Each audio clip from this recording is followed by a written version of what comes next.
Space, the final frontier.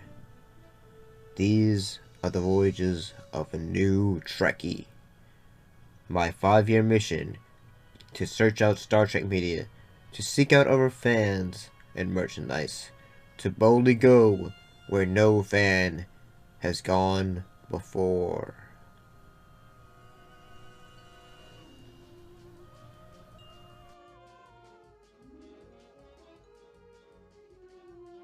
Welcome back to Let's Talk about more episodes of Star Trek Discovery. We have 2 episodes in this case, the Kobayashi Maru and Anomaly. Anomaly? Anomaly. Let's get Kobayashi Maru first though.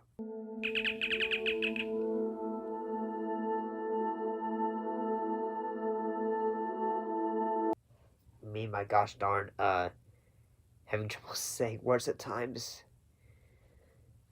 Let's look at, what was this episode? After months of spent reconnecting the Federation with distant worlds, Captain Michael Burnham and the crew of the U.S. Discovery are sent to assist a damaged space station.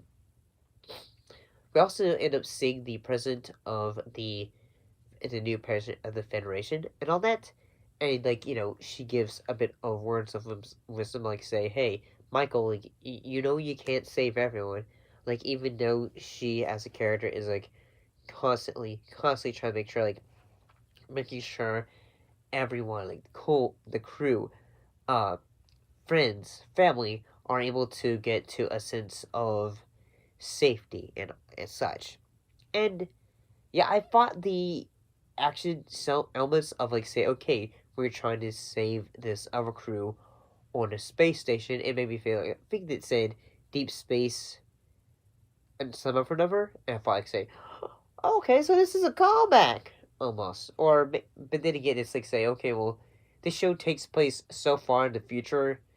Is so far in the future past say the time period of DS9, or even that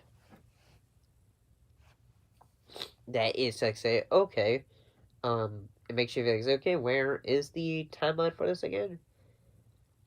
And yeah, I thought this one wasn't too bad. I thought it was alright.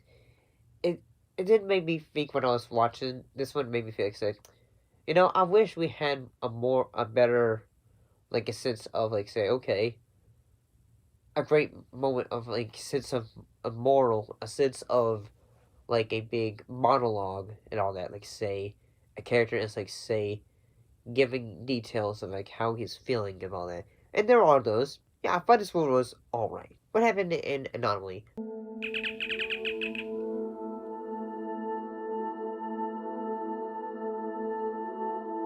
Well, Saru helps to help returns to help the U.S. Discovery uncover the mystery of an unusually destructive new force.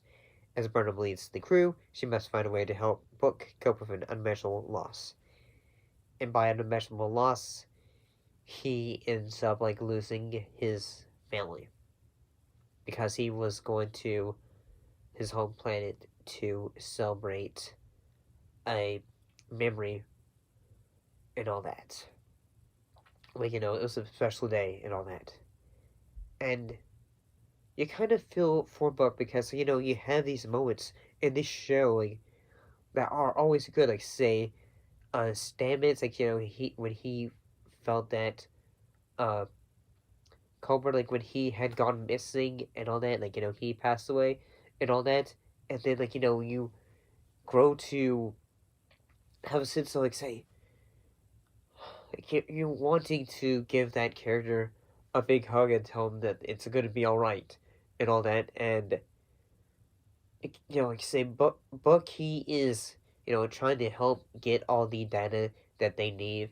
And Stamets, he is on there he is in a hollow form because he needs to discuss with him say like they don't interact well much when it comes to the show.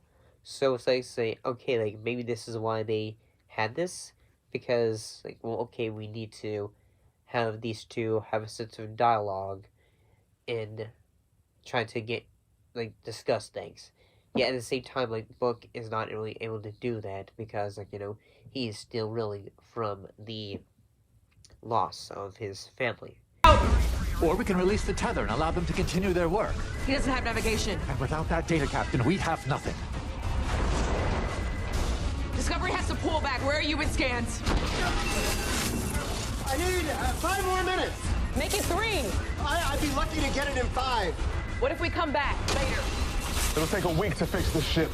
Stamets, can you do your analysis with what you have? I won't know until I can get into the data, and in the meantime... And all that, like, he can't come to grips with it. So I thought that idea of it, I thought that was a very human idea of, like, say, okay, this was a great theme that they were trying to do, and all that, but I will say this, that I thought the episode was so long. Yes, I know some episodes of Star Trek, like, you know, like Discovery, DS9, some of them are, like, say, in the 40 minutes. But at the same time, like, yeah, this episode was 50. And yeah, there's nothing wrong with that. Sometimes, like, if you have a good story that you're trying to tell, you know, if it needs to be a long one, okay, that's fine. Yeah, at the same time, it was like, say, okay, like, it feels like for this one, like, things were just, like, say, okay, padded to length. Like, some story elements, like, for the character of Adira, you know, I'm gonna be honest and say, they're, and the fact that, you know, they are now considered a trill, but at the same time, the person that they see, is like, say, okay, we're gonna make him a body, so that way he can interact with us, and at the same time, the actor can stick around for the show.